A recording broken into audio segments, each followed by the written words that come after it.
Hello, I'm Ryan Williams, House Republican Caucus Chairman.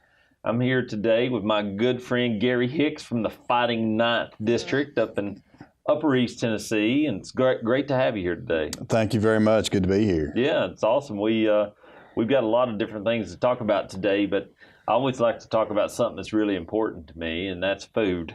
Absolutely. And so I like to ask people when they come to visit and we have these chats, if I was going to drive through the Ninth District and was headed through on the highway and wanted to stop and to eat at a place that's uniquely yours, meaning your district, where would you tell me to stop and eat? Well, so I represent two counties, right. Hancock and Hawkins County, so that's important that not to pick just one because there's one in each, or at least one in each. Yeah. In Hancock County, I'd have to recommend you go to Michael's. That's right there, and it's called Michael's right there in Hancock County, right there in Sneedville, almost in the middle of town. So that would be my go-to place.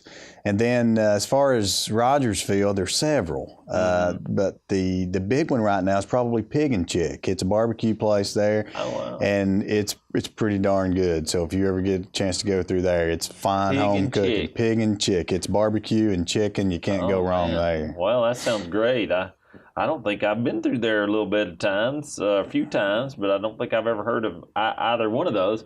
As you and I were talking the other day, Sneedville's pretty important to the Williams heritage. My mama and papa, as we call them from Upper East Tennessee, mama and papa got married in Sneedville. I did not know that. Yeah, I'm not going to say they snuck away, but they might have.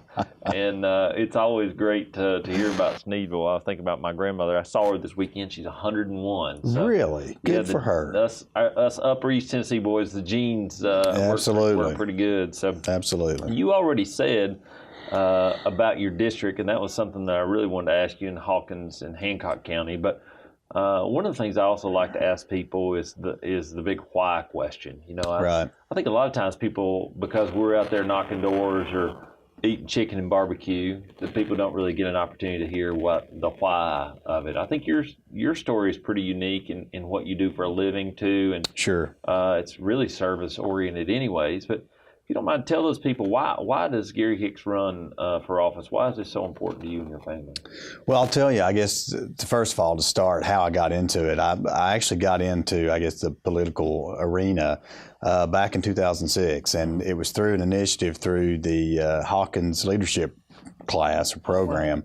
That part of that curriculum is you have to go around and you meet all these leaders and you go to all of these different meetings. And so I went to each one of these and so I could mark them off my list. And I noticed the same folks were at the same meetings, and God bless them for doing it. That's fantastic. Yeah. Somebody had to do it, but it was the same folks. And I thought, maybe we could get some some younger folks, we could get some new ideas. And so I began to look, and I thought, well, that should probably start with me. If I'm going to be out there recommending folks get involved, I should be the catalyst maybe for some change. And so that's really what got me interested in just wanting to get involved, just really wanting to see, I know how great my district is, and I know how great Hawkins and Hancock counties. I know how great those counties are. And, I just wanted to make sure that everybody else did. And part of that is coming down here and trying to serve those counties and making sure that they have not only a voice for them, but also to make sure that that we can move forward. And that's one of the things that I always want to make sure that, if you're not moving forward, you're either standing still or going backwards. And that's one of the things that's really important to me, make sure that we're always moving forward in those two counties. Right. Well, it's a great point. Of course, one of the things we as a caucus have been talking about this year is really advancing our principles, telling people a little bit more about what's going on and advancing the Republican ideas across the state. It's great to see you do that. Not everybody who runs for this office in an open seat like you have may kick your former representative out of town. I'm just kidding. You filled some big shoes there with Mike Harrison. He's been great. Saw him today, and it's great to see how there's this transition of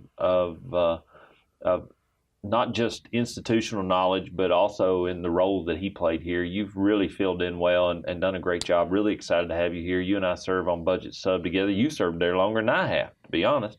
And it's been great to see you there. I think one of the other things that I really want to talk about today is something that people in your community probably know a little bit about, but But as it relates to your community and the unemployment rate and the challenge of getting these high-paying jobs, there's a project, I think it's called Project 95. Absolutely. That's been a big win. Tell us a little bit about that. So Project 95, it's something that I really get excited about. As a matter of fact, I was over there Friday at the site, and they're beginning to pour the footers, and a lot of construction starting to take place. All the site prep is done, and so it's really, if the weather would cooperate, we're going to start seeing some walls go up. And but it is Project 95 was an initiative from several stakeholders, and of course it was not only the state government, but obviously it was Mayor Harrison over in Hancock County, and Thomas Harrison played a huge role in that, as well as, of course, the state with ECD.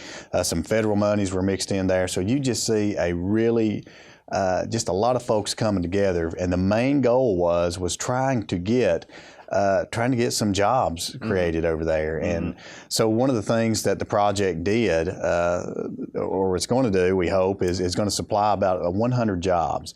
And to tell you how important that is, 100 jobs, we were talking about that one day, a bunch of us from up there, a bunch of the leaders from up in Hancock County, and 100 jobs in Hancock County would be almost equivalent. And this kind of took me back when I heard this number. It's almost like 10,000 jobs to Davidson County. Oh, wow. That's what 100 jobs in Hancock County is equivalent to. So, I say that to give you those numbers to just hopefully really prove my point of how huge that is. But it's going to be a call center. We've already got the folks that are going to be coming in. It's Allied Dispatch. We've already named them. They're excited. They're actually coming from up in Johnson City right now. They're going to be moving down there. And so, like I said, it's going to be, I'm not sure how many jobs initially that will actually be there, but when all's said and done, they're looking at least 100, and we hope we can build on that. So really exciting things going on over in Hancock County. That's one of the big ones. Yeah, one of the great things about those kind of jobs is not only the high-paying jobs, they're not weather-related like construction is. Sure, like absolutely. Jobs that we have, or as much economy-related, because they're really there to serve a customer base that already exists. But one of the other great things about them is that as their business grows, so do these. And so once you create this hub of a call center, they have a tendency to replicate and grow at a dramatic pace too. They really do. And so that's what's so exciting. The thing about Hancock County, and there's not a straight way, a straight road to get into Hancock County. So when you're talking about, manufacturing and transporting goods, it's really hard to do. We're not close to, there's no interstate close by, so there's no easy way to, there's no rail, there's no way to get goods in and out of there at a cost-effective way. So when we were looking at, okay, what can we do? And of course, ECD took a really big interest in wanting to try to do something up there, and to, probably our most distressed county and that we have in Tennessee. And so the call center, that was perfect. I mean, it just really has it's got people excited. We had a job fair, and I don't want to say how many people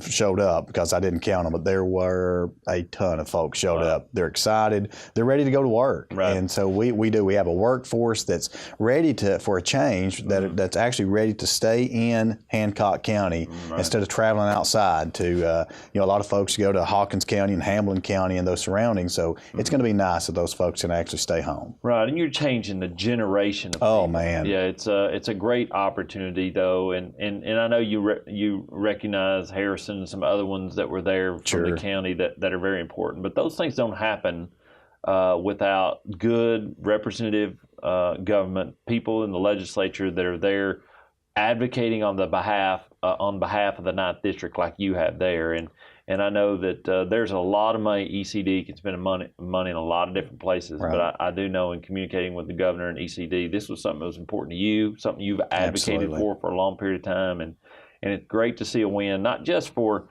your district, but really the region. It is. It makes a huge difference. But I want to congratulate you on another great half session, as we call them, and look forward to the opportunity of serving with you next year, and whatever we can do to help continue to advance those principles and change the outlook for those in Hancock County. I think we should continue to do that. But thanks for coming today. Thank you very much. Thank you for having me.